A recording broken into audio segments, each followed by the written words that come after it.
Good morning. On behalf of First Unitarian Universalist Church of Columbus, I would like to welcome you to our Sunday service.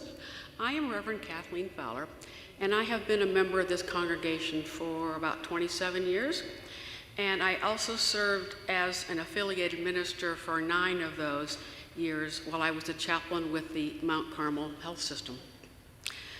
Let's begin our time together by acknowledging the land which holds us, home of the Adena, the Hopewell, the Wyandotte, the Miami, the Seneca, and the Cayuga. Gathered here and online, may we be grateful, thoughtful, and humble. This morning we celebrate the Circle of Life with our annual Remembrance Service. But before we begin, we have a quick announcement from the Democracy and Human Rights Working Group. Michael? Well, I don't see Michael, so I will make the announcement. Since 2011, gerrymandered maps have given outsized power to one party in our state legislature and disproportionately represented in Congress. In 2018, Ohio voters overwhelmingly passed Issue 1, 75 to 25%, to overhaul how districts are drawn for members of the U.S. House of Representatives. Last week, the Ohio Redistricting Commission was unwilling to come up with a fair map. So now, November is do or die month for fair congressional districts in Ohio. Sounding suitably ominous, we are at stage 3 of the fight against gerrymandering. The Ohio General Assembly has until November 30th to pass a congressional map with 60% of the members and 1/3 of the minority members. If this does not happen, the process goes to stage 4. The Democracy and Human Rights Working Group needs you to help fight gerrymandering in Ohio. Action Hour is this Wednesday, November 3rd at 6 o'clock on Zoom. Check the online calendar for the link or Friday news email. Thank you so much.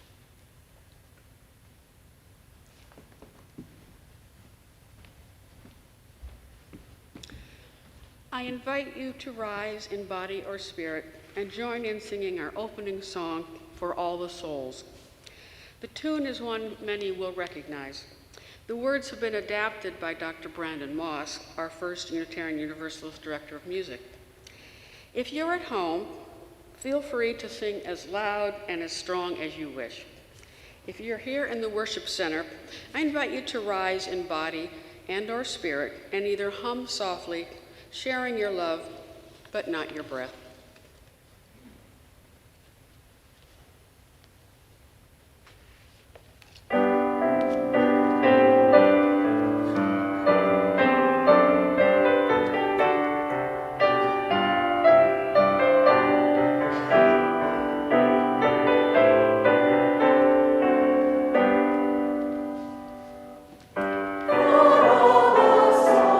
From their labors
morning again. My name is Kelly McNeil. My pronouns are she, her, hers, and I serve as the Director of Congregational Life here at First Unitarian Universalist. And it is so very good to see all of you here this morning on this Halloween morning, and welcome to everyone joining us online. If you consider yourself a visitor and you are here in the building, I invite you to say hello at the Welcome Center out in the Welcome Hall after the service. We have a visitor's gift for you there. Anyone joining us in the virtual world, I invite you now to let us know that you are here by clicking the link in the chat and filling out the check-in form. Don't forget that you can access our order of service, Joys and Sorrows form, and our donation page by scanning the QR code on the screen. I have a few announcements I'd like to lift up this morning. First, we have created neighborhood-based small groups to help us all stay connected with one another. You might have received an email this morning. You should receive an email sometime today inviting you to your particular neighborhood group as a way that you can communicate with one another. You will see that each group is named after a tree native to the Columbus area. Just like the trees that grow throughout our neighborhoods, what we don't see are the hundreds of roots underground connecting and helping the trees communicate with each other, nurturing and supporting those trees that bless us with their gifts. Similarly, we hope that these groups will be a way to help you feel more connected and supported with those who live close by. If you don't receive an email by Monday morning and would like to participate, please let me know. Finally, our youth group has created an interactive wailing wall in the hallway across from rooms A and B and the kitchen. And you can see that as you walk down the hallway towards the restrooms. We have experienced a lot of loss over the last almost 2 years. And this wailing wall is a gift from our youth group to help all of us find a way to express whatever it is that we may be feeling. I encourage you to visit the wall after the service. And thank you to our youth group for this truly wonderful gift.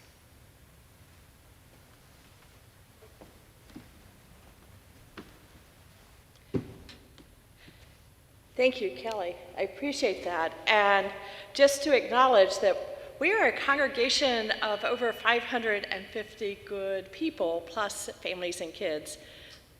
A lot of people are watching online this morning, probably from, I don't know, Halloween candy hangover.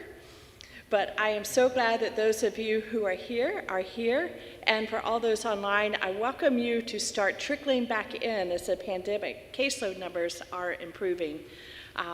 Masks are required inside, which of course today is wonderful for Halloween, right? Put your mask on.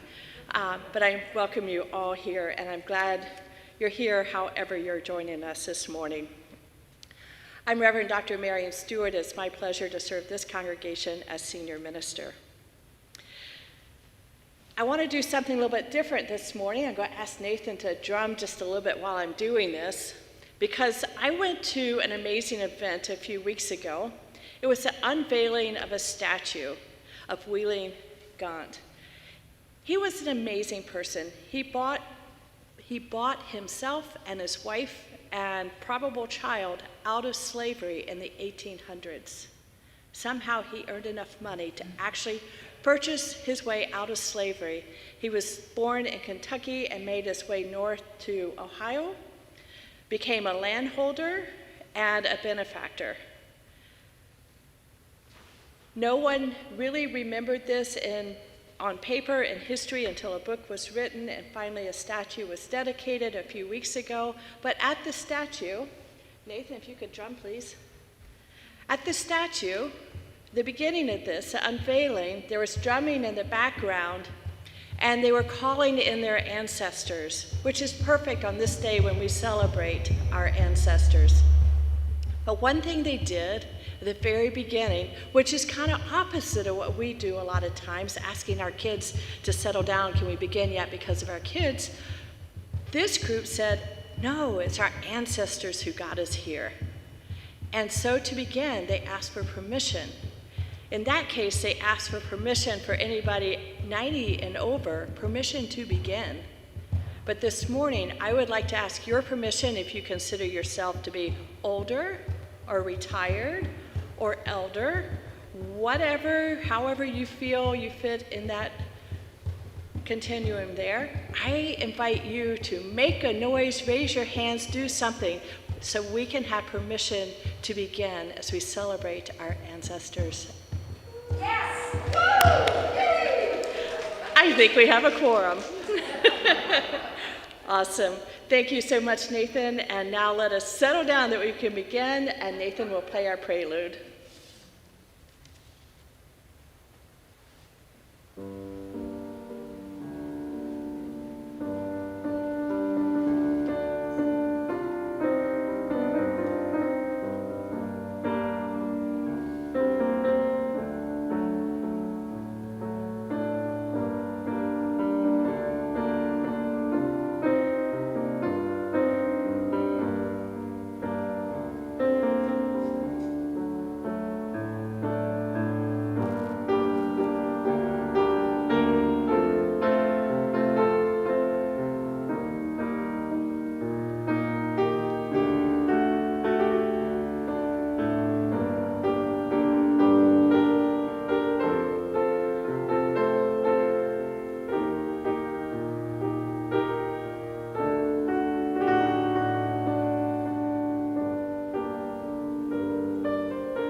Thank you, Nathan, and thank you, elders.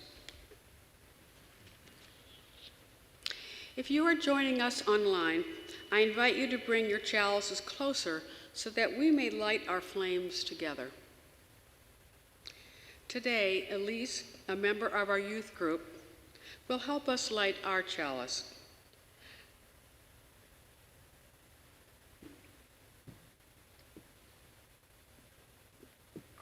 Our chalice lighting this morning is from Dag Hammarskjöld. Each morning, we must hold out the chalice of our being to receive, to carry, and to give back.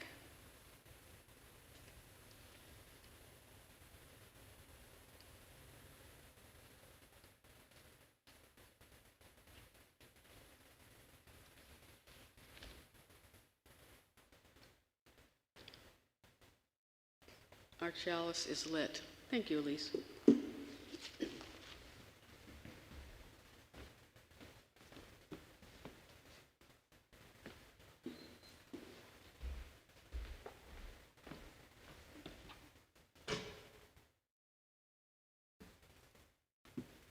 Good morning. I'm going to try to remember to put this back down for Kelly, but we'll see if I'm successful. I'm Amber Scott, and I serve as your Director of Religious Exploration. Classes for families with children are happening during the worship service outside on the SYC playground. Today, we're doing a family worship, a remembrance ritual that's parallel to this service, outdoors. So after the story, you will have the opportunity to leave the worship center and join the other families outside. This morning, we are going to look at another remembrance tradition and consider the many ways that people remember their loved ones. Today's story is called The Spirit of Tio Fernando, A Day of the Dead Story, written by Janice Levy and illustrated by Maria Fuenmayor. Wake up, my mother calls. It's Day of the Dead. We're going to honor your Tio Fernando. As I get dressed, I watch the sun come up. I miss my favorite uncle, Fernando, who died 6 months ago. I'm named Fernando after him, but everyone calls me Nando. Tio Fernando had long, skinny legs, and the second toe of his right foot was longer than his big toe, just like mine. His mustache would tickle my chin when he lifted me in the air. He always brought me coconut candy that got stuck in my teeth. Yesterday, my mother scrubbed Tio Fernando's tombstone. I painted it pink and blue and pulled up loose weeds. I helped my mother set up the altar in the living room. First, we washed the walls and swept the floor. Then we opened a tablecloth with yellow and green embroidered birds. My mother laughed. Do you remember how Tio's parrot refused to talk? This morning, my mother places sweet-smelling candles on the table around pictures of Tio Fernando. In one of the photographs, I am sitting on his shoulders. We are both wearing baseball caps. I remember when Tio Fernando let me pick his lucky numbers. He said if he won the loteria, he would be the richest man in Mexico, and we'd drive all the way to California to see the Dodgers play baseball. My mother puts my uncle's favorite foods, chocolate, cola, and mole on the altar. I lay his wooden flute there too. When he visited, Tio Fernando would play it for me. When the altar is done, my mother makes lunch. The Day of the Dead is a time to remember people who have died whom we will always love, my mother says. Tonight at the fiesta, we will bring Tio Fernando's special things to the cemetery. We will meet with his spirit and show him he has not been forgotten. How will we meet Tio's spirit? Will I see him? Will he make noise? How will I know it's really him? I ask. So many questions. My mother kisses me. Some things we just know when it is time to know. She tucks some pesos in my pocket. Go to the market, Nandito. Buy some things that remind you of your uncle. What can I take to the cemetery for Tio? I wander through the market. Bread of the dead, Senor Romero shouts in the marketplace. He holds up loaves of bread that look like twisted bones. He squeezes icing from a tube and draws a skull and crossbones on a round cake. Here, Nando. Senor Romero hands me a blue and pink sugar skull with tiny tinfoil eyes. He writes my name on its forehead. Thank you, Senor Romero. I stare at my name on the skull. How will I meet Tio Fernando's spirit? I don't know, Nando, but when you do, your heart will be full. I think of the candy my uncle would throw into the air and catch in his mouth. I buy a skeleton of marzipan candy and a cake baked narrow and skinny like Tio Fernando. Devil's costumes, Senora Magdalia sings. She shows me the silver bells and mirrors she has sewn onto black pants. I am making devil's costumes for the masqueraders, she says. Here, Nando. Senora Magdalia gives me a white handkerchief stuffed with sticks. She ties a rubber band around the middle and draws 2 black eyes. This is for you. Thank you, Senora Magdalia.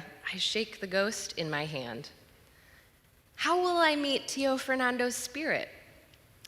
I don't know, Nando, but when you do, you will feel good inside.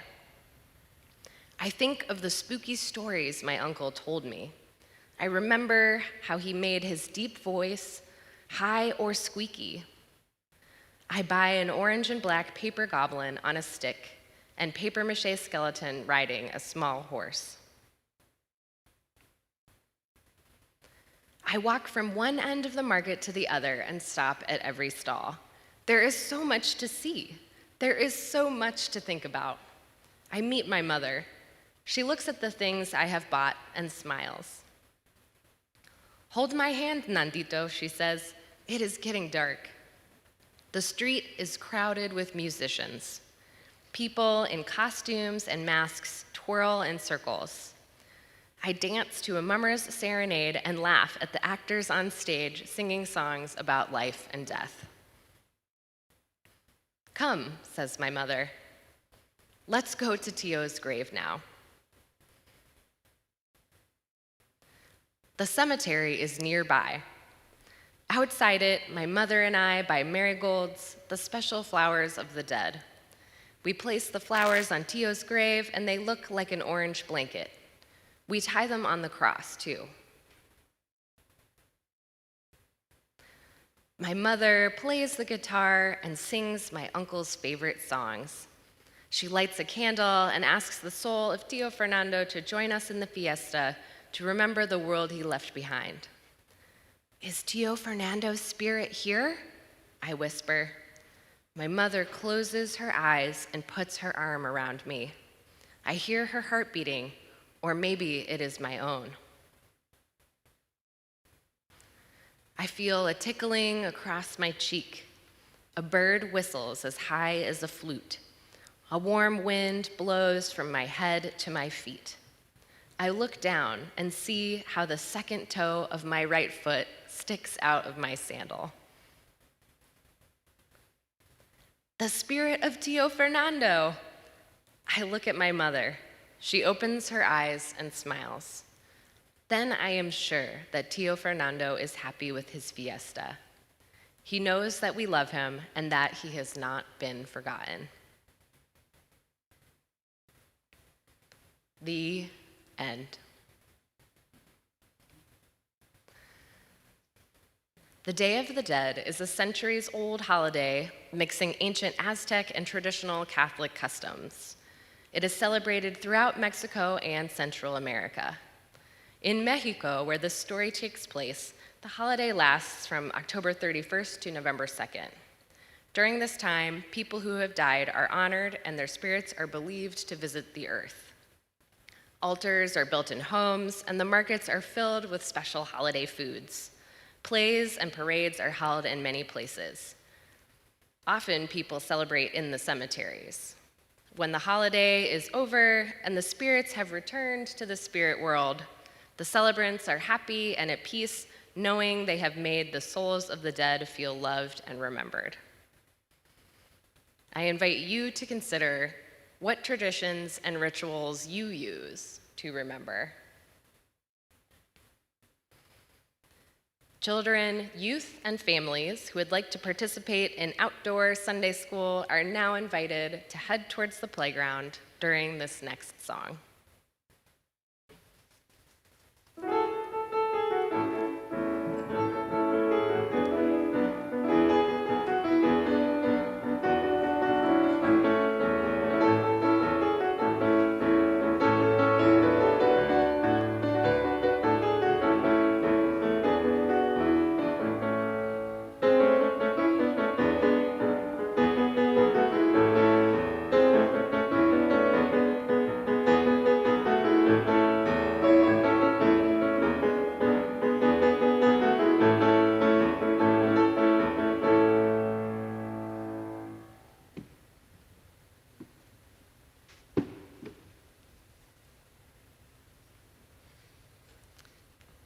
To participate in the caring meditation this morning, or to ask for pastoral or practical support with a difficulty in your life, now is the time to fill out the Joys and Sorrows form.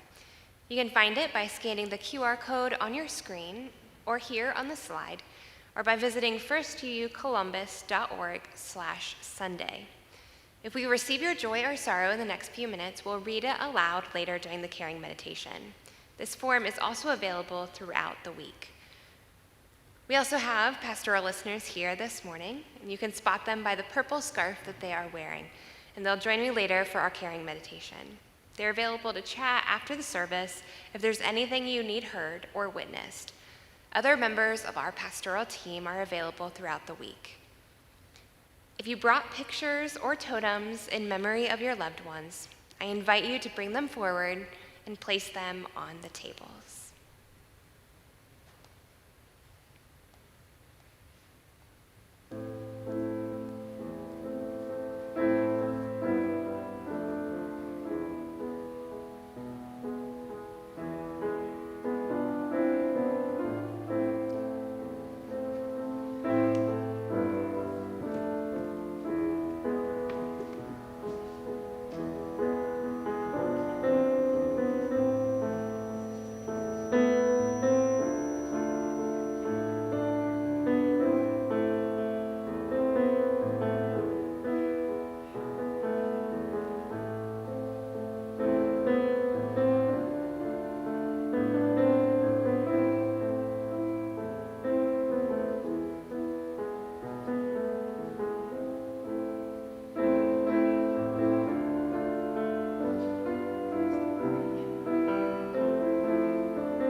Thank you, Sue, and thank you, everyone, for lighting candles.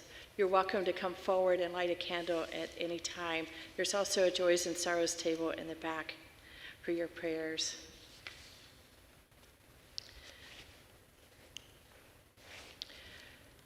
In our Remembrance service today, I want to invite us all into a space of remembering, whether you're in person or online. It is a time to honor, a time to remember, a time to lift up our collective memory of loved ones, family members, friends, and ancestors who have gone before. Many sat where we sit, enjoyed this community, and filled our hearts with energy, love, and connection. Into this space, I invite Kathleen to call out the names of those we have lost in the last year or so in our first UU community.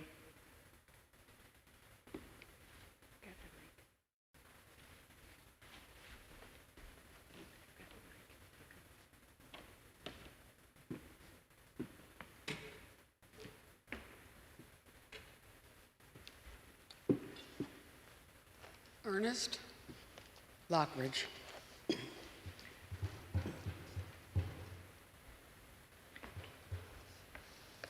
Clinton Falk.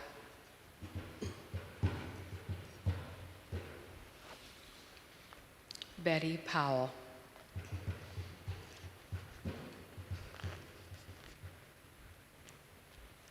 Marcy Baird.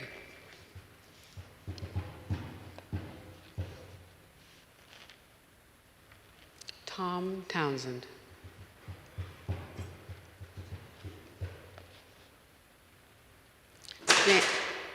Jan Spangler.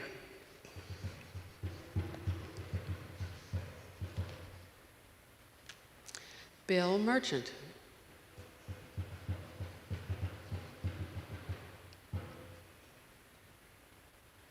Joan Skolnick.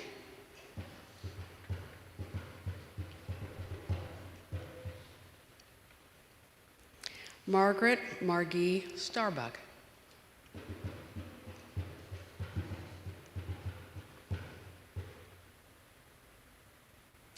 Robert Hughes.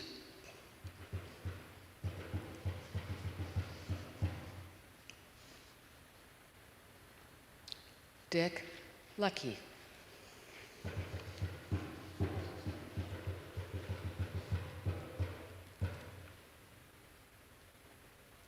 Mark Mangini.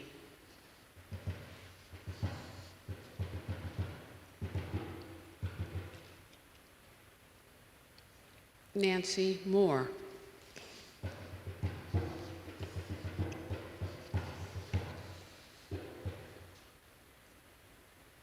Jesse Canyon.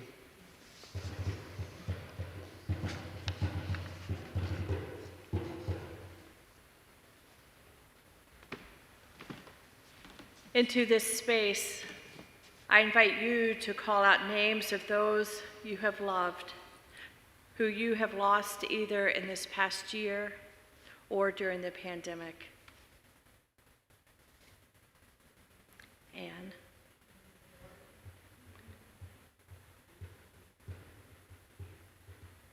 Lori.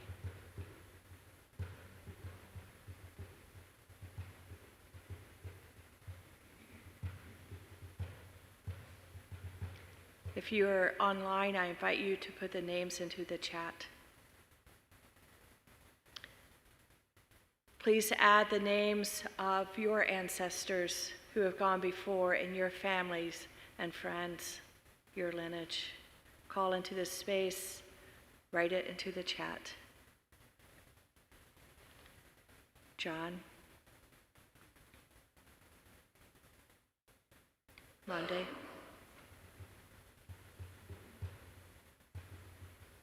Tony.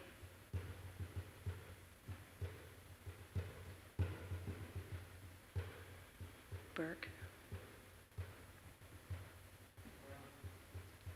Pop. Uncle Stuart.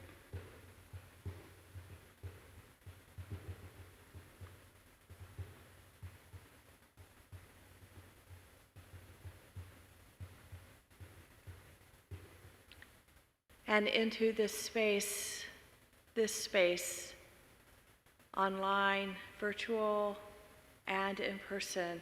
I invite you to call out the names of the ancestors you know from this community, this Unitarian Universalist community, whether it be First UU or Summer Institute or other churches you bring that spirit. I invite you to call those names into this space.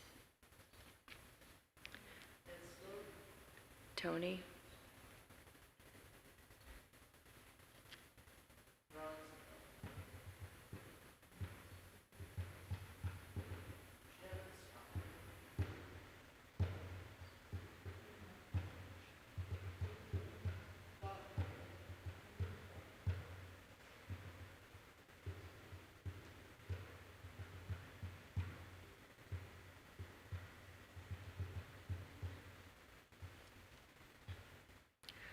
With gratitude and thanksgiving, we have named our ancestors for all the challenges they experienced, for all the blessings they enjoyed. We give thanks. We join our ancestors as living beings in the circle of life. Amen. Blessed be. As our chalice choir sings, we remember them.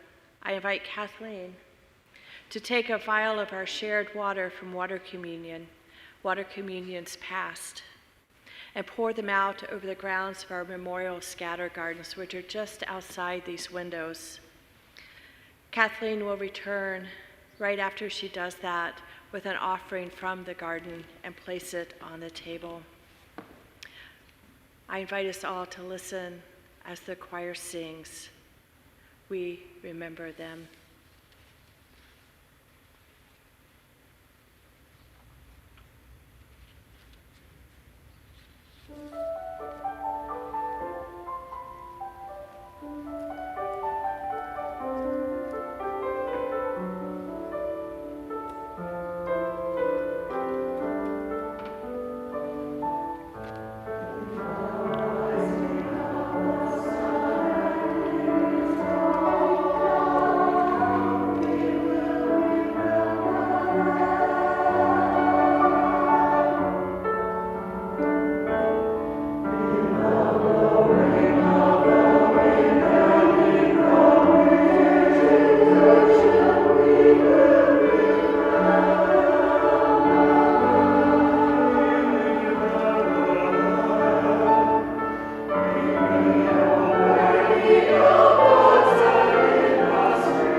Thank you, choir. I don't know about you, but I feel the weight of 2 years of losses, not just in people, friends, loved ones, family, but in all the changes, the separation, and not being able to gather. We're still only just a fraction in person of who we usually are. This pandemic is still with us, but hopefully, fortunately, people are taking their vaccines and we are coming back together. We remember. Our hearts are open. In this time when spiritual traditions and cultures across time and across the world recognize the thinness of the veil between life and death. Some call it All Saints' Day, All Souls' Day to catch the rest of us, All Hallows' Eve, Dia de los Muertos. We dress up in costumes, we light candles, we carve pumpkins and gourds, we make sugar skulls and clean cemeteries and go house to house for offerings. We become suspicious of black cats, and we even joke about flying on brooms. We have fun. If we didn't have kids or live in neighborhoods that have trick-or-treaters, or don't get home from work in time to answer the doorbell, it's easy to miss the excitement of Halloween. But even if we go all out and with our blow-up decorations and sound effects, we can still miss the sacred depth of this time of year. Life and death, light and dark, the heat of summer, the cold of winter, this luminous time of in-between. This past year and a half has also felt like a time in between. The thinness of the veil between life and death was curtained off by the thinness of facial mask, keeping apart from each other, taking a shot, or as the British might say, taking a jab, and changing the way we lived.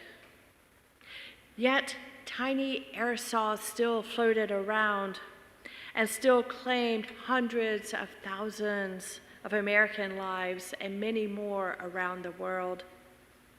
In our country, 140,000 children lost a parent or a primary caregiver. In addition to the normal ways we die, the pandemic brought the thinness of the veil to every day. In the rawness of death, how do we live? Officially, if we die, the family, friends, whatever, take 3 days off. That's it, at most, and some people don't even get that. We have a funeral, a memorial service, a celebration of life, or at least we used to. We pandemic punted and found we could have meaningful ritual on Zoom. Who knew? We created outdoor altars.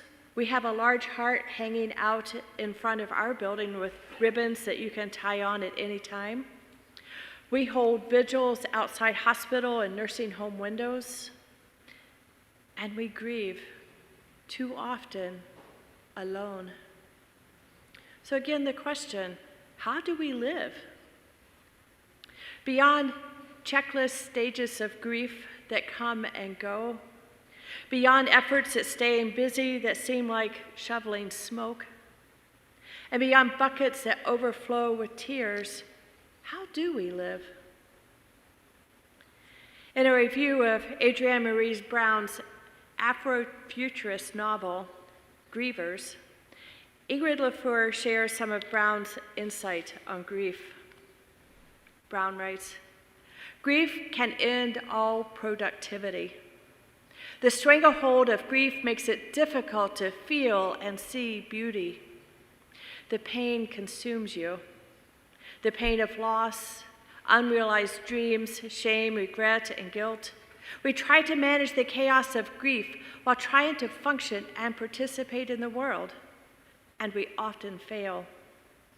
As we mourn, we keep moving so grief doesn't catch us. Again, how do we live? Sometimes we get an answer that we don't like. How do we live? It all depends. Sharon Salzberg, co-founder of the Buddhist Meditation Society, offers one answer. She suggests we find a space in the pain, a tiny opening that lets us find renewal.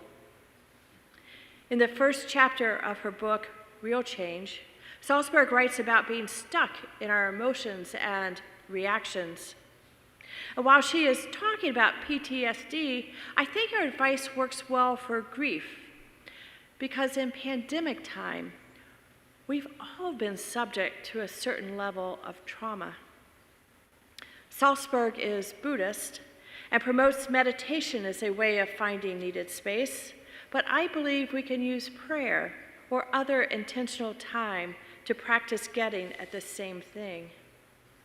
Salzberg writes, we practice meditation, prayer, intentional time. We practice in order to cultivate a sense of agency, to understand that a range of responses is open to us. Salzberg believes that healing is in the return, not in getting lost in the beginning. But grief is about being lost. Where are the threads or the spaces, not to get to the other side, but to go alongside grief until we return? Can we see there's a range of options to do this work? To continue the quote from Real Change, Salzberg writes, we practice to remember to breathe, to have space in the midst of adversity, to recall our values, what we really care about, and to find support in our inner strength and in one another. Intentional, dedicated time, prayer, meditation, to breathe, to be with, to find space, to find that opening for a range of responses, and then to remember we have support both inner and in one another. In a blog post about grief and losing his wife of 51 years, Richard Toff offers another answer as he writes about what he learned about grief that he never knew before. Toff reflects on the advice on grief after losing his wife, Brenda. He writes, you need to move on with your life is something you hear about in terms of dealing with grief. It's well-meaning, but it's crap. I don't want to move on from all those wonderful things that Brenda and I shared. I want those things with me forever. He continues, a longtime friend who lost her husband about the time that I lost Brenda told me, you don't want to move on with your life. What you want is to move forward with your life. Grief doesn't go away. We find open spaces for new ways of being. We move forward with life. And it's hard. One of the traumas of the pandemic is the forced cessation of traditions and ritual. Journalist and historian David Perry writes that the pandemic forced us to sever the connections that enable us to endure grief. What it takes to stay safe is to close off the pathways that lead to healing. As the pandemic eases and we gradually reopen, the first thing we need to do to heal is to be human. Sounds easy, just be human, right? We all have some form of grief that we carry from the last 20-odd months. We need to find that space in our own beings that not only finds the light, but also finds the space in our hearts to be kind and gentle and compassionate with each other. Private and communal rituals of meditation, prayer, and I might add, music, are all ancestor-honored ways of learning to move forward. Some of this work can be done alone, but if pandemic has taught us anything, I know it's taught me, if pandemic has taught us anything, it is that we need one another. We need to connect with one another.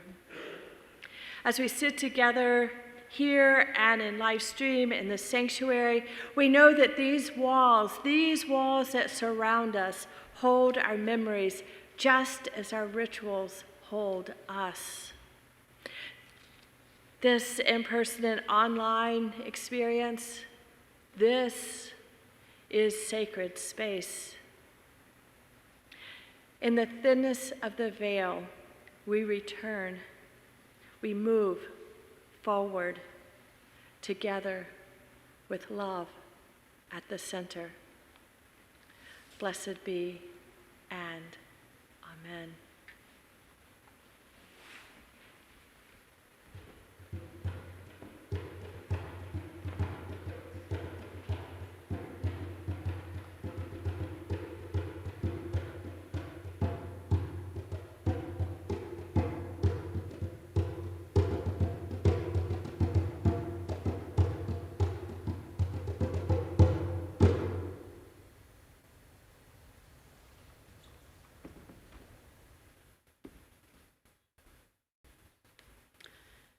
Thank you, Nathan. That was hard to sit still for.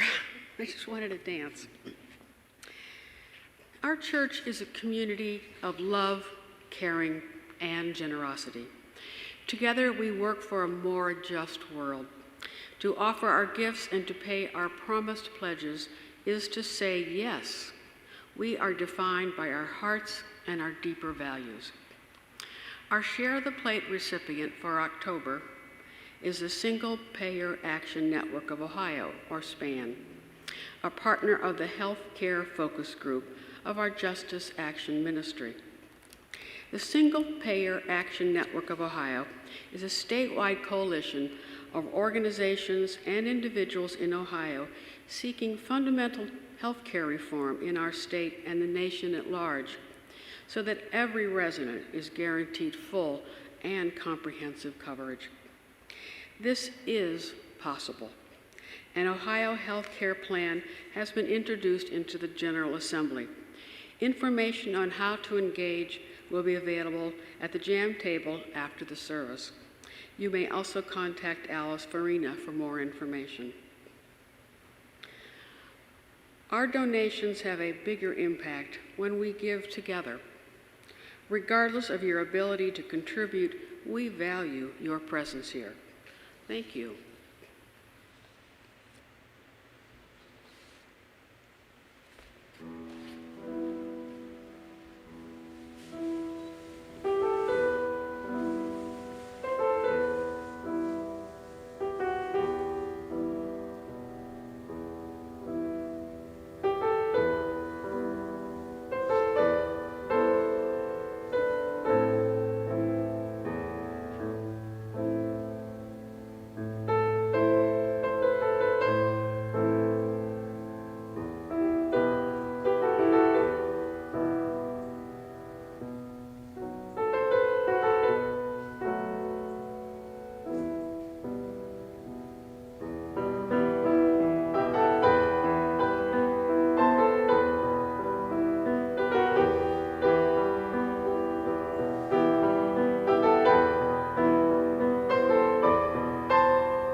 Thank you, Nathan.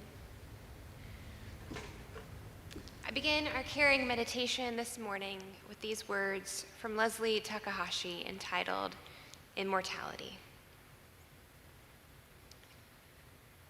In the daily weave of our lives, those who have died are still strong, guiding threads. Theirs is the golden glimmer, or perhaps the brilliant red, or the melancholy blue. Still, they are part of the whole cloth of our lives. They are the ancestors, the goers before. Through this, we know immortality. In the hour-to-hour rush of our daily tasks, they travel with us through something they taught us, which is now ours to do. Through something they loved, which is now ours to carry out. Through something we shared, which is now ours alone, and yet not. Through this, we know immortality. In the minute-to-minute grasp of where we are, we remember the joys our departed gave us, which opened us up to hope. The sorrows we knew together, which taught us strength. The life shared, which is now ours to steward. Through this, we know immortality. In the second-to-second pulse of life, we sense the spirit of those we have loved and lost. This presence is too shy for naming, too amorphous for full knowing, and yet as real as the days we shared. Through this, we know immortality. They are more than remembered. They are memory itself. For what we love lives on in the way our beloved dead accompany us through our life. Their words and wisdom our guide. Their humor our relief. Their restless concern for the world our charge. Through this, we know immortality.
I now invite forward the pastoral listeners.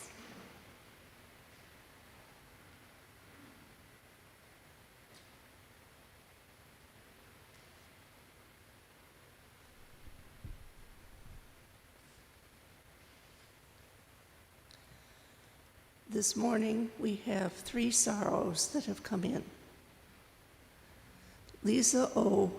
requests, please send prayers and good thoughts for my sister who was hospitalized on Friday and is undergoing tests.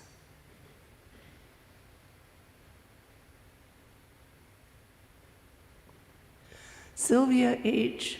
and Paul L. say, our friend Bruce died this morning of Alzheimer's. Please send loving thoughts to Kathy, his wife of 41 years.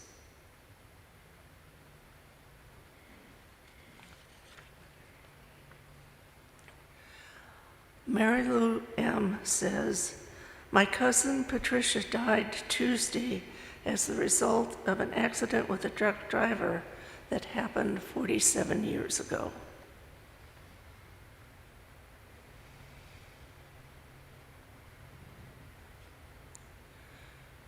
We hold all of these and all of those who we know who have a joy or sorrow in our heart.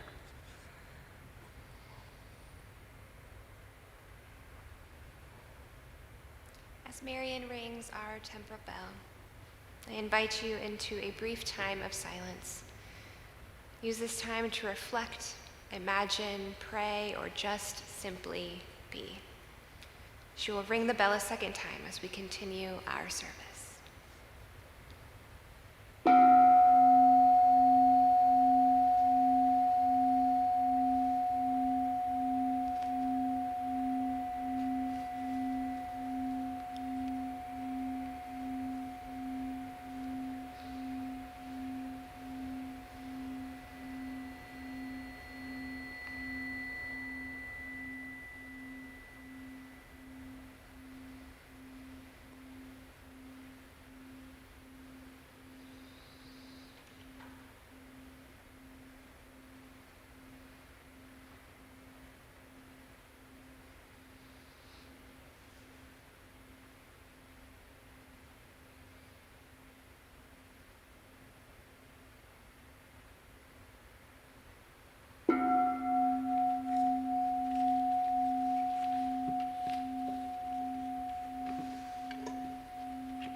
As this service draws to a close, may we remember the words from our opening song, For All the Souls.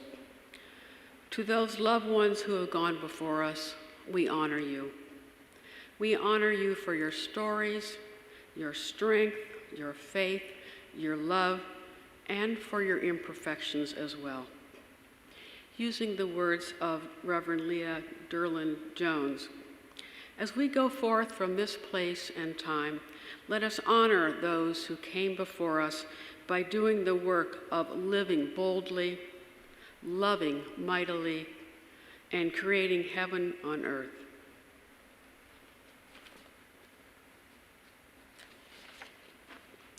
Please rise in body or spirit and join me in lightly singing our closing hymn, 108 in your gray hymnal, My Life Flows On in Endless Song.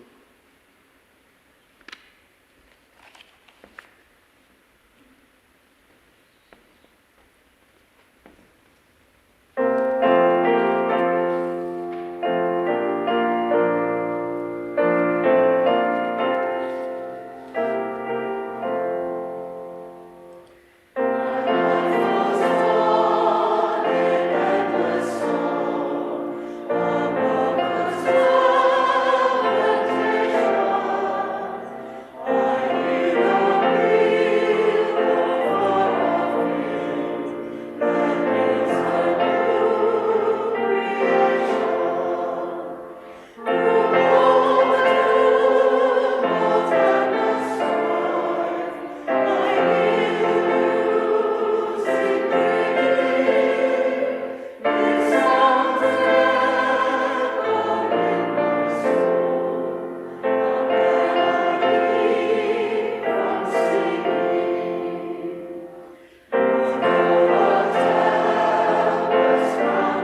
Please be seated.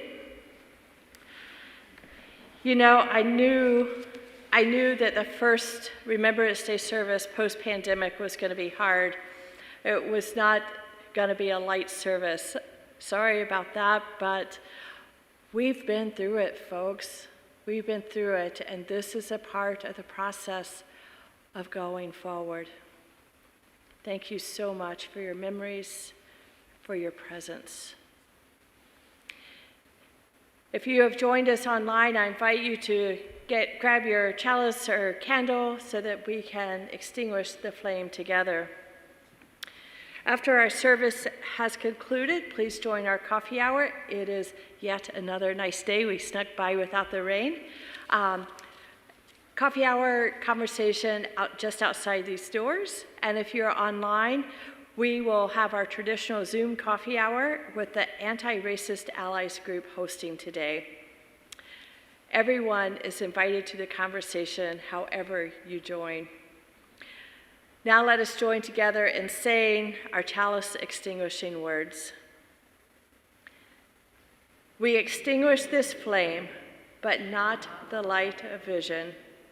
As we go forth, let us heal and transform ourselves and our world through reason and love. Our chalice is extinguished. I invite you to remain seated as our choir sings a benediction, and then Nathan will play our postlude. After the postlude, we look forward to seeing you outside for coffee hour. Thank you so much for being here today. And if you're online, think about trickling back on in as the weather cools and the caseloads decline. Come on back, we're opening up.